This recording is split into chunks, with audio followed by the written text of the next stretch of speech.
जय हिंद, नमस्कार साथियों। मैं फैमिली एस्ट्रो से सविता समरिया आशा करती हूँ आप सभी अच्छे होंगे। और बात करते हैं आज आने वाले मार्च के महीने के बारे में। मार्च का महीना आने से पहले ही कुछ न कुछ दस्तक देने जा रहा है हमारे बीच में। आप लोग देखोगे कि इस तरह से इनकी जो दस्तक है प्रकृति की, वो बढ़ोतरी होती चली जाएगी। हम लोगों को देखने के बीच में मिलेगी कि प्रकृति किस तरह से जनमानस को हानि पहुंचाती हुई दिखाई देगी। क्योंकि जिस तरह से मनुष्य अपने आप को भगवान समझ बैठा है और सोचता है कि मैं ही हूँ सब कुछ करने वाला, लेकिन उस परमात्मा को भूलता हुआ अपने आप को देख रहा है कि मैं ही करने वाला हूँ। विज्ञान जगत भी कई कई मामलों में पीछे नजर आएगा कि उनकी समझ से भी कुछ ऐसे काम हो जाएंगे कि उनको समझ में नहीं आएगा कि ये इसका कैसे क्या हो गया। क्योंकि कहीं ना कहीं परमात्मा अपने आप को, इस सृष्टि को बैलेंस बना के रखता है। और उसका नियम ही है कि अगर हम एक बैलेंस को कुछ खराब करेंगे तो प्रकृति का अपने आप को बैलेंस बराबर बना के रखेगी। कहीं ना कहीं वो उसको जनमानस को विध्वंस में डालते हुए दिखाई देगी। आप देखोगे आज की ही घटना है, तो अभी 28 तारीख हुई है आज, और आज की घटना है कि किस तरह से ग्लेशियर फटने से 55 लोग उसमें फंस गए। इस तरह से घटना दिन पर दिन बढ़ती जाएगी, क्योंकि आने वाला मार्च का महीना काफी चेतावनी भरा हुआ है, जिस पर सभी एस्ट्रोलॉजर, सभी वैज्ञानिक इस पर गहन विचार कर रहे हैं कि यह आने वाला समय हमारे लिए किस तरह से परेशानी लेकर आ सकता है।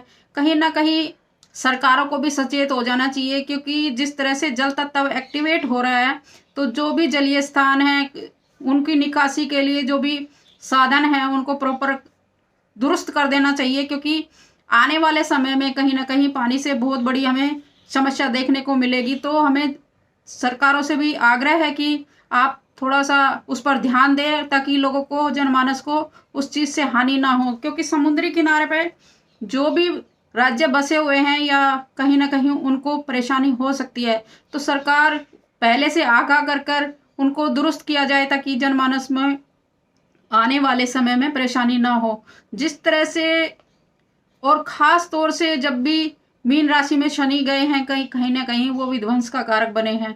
तो कहीं इस बार भी तो इस तरह की परेशानी नहीं आ रही, आ सकती है, पूरी 100% आ सकती है। क्योंकि जिस तरह से जल तत्व एक्टिवेट हो रहा है, कहीं ना कहीं आम जनमानस को परेशानी देखने को मिल सकती है। तो हमें सावधान रहना चाहिए, सचेत रहना चाहिए। कहीं ना कहीं हमें अपने आप को सत्कर्म पे चलते हुए, परमात्मा को याद करते हुए, कहीं ना कहीं हमें उसको शुक्रिया अदा करना चाहिए। अगर कोई इंसान, जरूरी नहीं है कि हमारे यहाँ नहीं हो रहा तो हमारे दूसरे भाई के घर हो रहा है तो हमें भी उतनी ही तकलीफ है। क्योंकि आम जनमानस सभी एक दूसरे से कनेक्टेड हैं। कहीं ना कहीं हम किसी न किसी रूप में एक जनमानस से दूसरे जनमानस के साथ जुड़े हुए हैं। तो हमें इस पर जरूर गहन विचार करना चाहिए कि किस तरह से हमें अपने आप को आगे बढ़ाना है, उस परमात्मा को याद करते हुए। बहुत सारी ऐसी प्राकृतिक चेतावनी हमें देखने को मिलती है, और प्राकृतिक हमें बार बार आगाह भी करती है कि कहीं ना कहीं कुछ गलत हो रहा है। तो जैसे कि बहुत समय पहले जब डेविल फिश इस तरह से दिखाई दी थी, तो जापान में एक सुनामी आई थी। तो इस तरह से जब डोमेन फिश जो 5000 फीट की नीचे रहती है वेस्ट में, तो भूकंप आया था। इस तरह से जीव जंतु भी हमें बार बार आगाह करते हैं कि कहीं ना कहीं इस तरह की अनहोनी होने जा रही है। तो हमें सचेत हो जाना चाहिए। अभी हाल फिलहाल ही में उड़ीसा में फिश दिखाई दी थी और कछुए बाहर निकल कर आए थे। तो कहीं ना कहीं वो प्रजनन के लिए नहीं थे, क्योंकि भारी तादाद में बाहर निकल कर आना और उनका मृत्यु हो जाना कहीं ना कहीं हमें चेतावनी दे रहे हैं कि पृथ्वी तल के नीचे, जो समुद्र में नीचे चीजें हैं, वो कहीं ना कहीं हलचल कर रही है। और वो अपने बचाव के लिए ऊपर निकल के आते हैं, लेकिन परमात्मा का कुछ और ही अंदेशा होता है, हमें बताने के लिए बार बार आगाह करते हैं। तो कहीं ना कहीं हमें आगाह हो जाना चाहिए। जिस तरह से केरल में भी बहुत सारी मछलियां हमें देखने को मिली थी, तो इस तरह से हमें आगाह हो जाना चाहिए। कहीं ना कहीं भारत में भी साउथ डायरेक्शन और ईस्ट डायरेक्शन प्रभावित रह सकती हैं, और आने वाले समय में हमें कहीं ना कहीं परेशानी का कारण बन सकते हैं।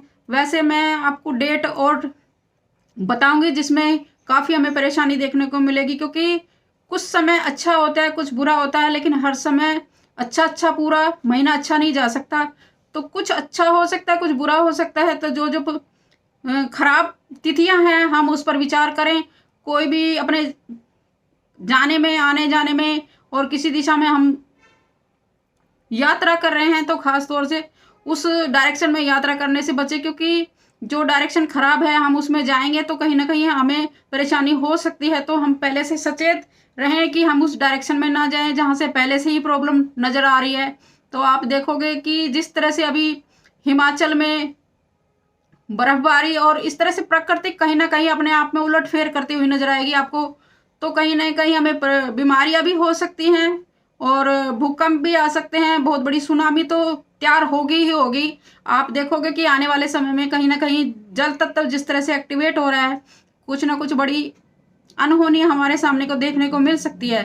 डराना हमारा मकसद नहीं, लेकिन सचेत करना जरूरी है, क्योंकि हमें उस समय का ध्यान रखना चाहिए जो समय प्रभावित है, और अपने आप को बचा कर रखना अपने परिवार के लिए, अपने बच्चों के लिए। आप सभी खुशी रहे, हमारा मकसद यही है। लेकिन कई बार सचेत करना भी जरूरी हो जाता है। तो आप लोग सचेत रहिए, सावधान रहिए। आने वाले समय में किस तरह से कौन सी डेट प्रभावित हो सकती है मैं आपके सामने बताती रहूंगी। आशा करती हूँ आपको मेरी वीडियो अच्छी लगी हो तो इसको लाइक कीजिए, शेयर कीजिए, सब्सक्राइब कीजिए। जय हिंद, जय भारत।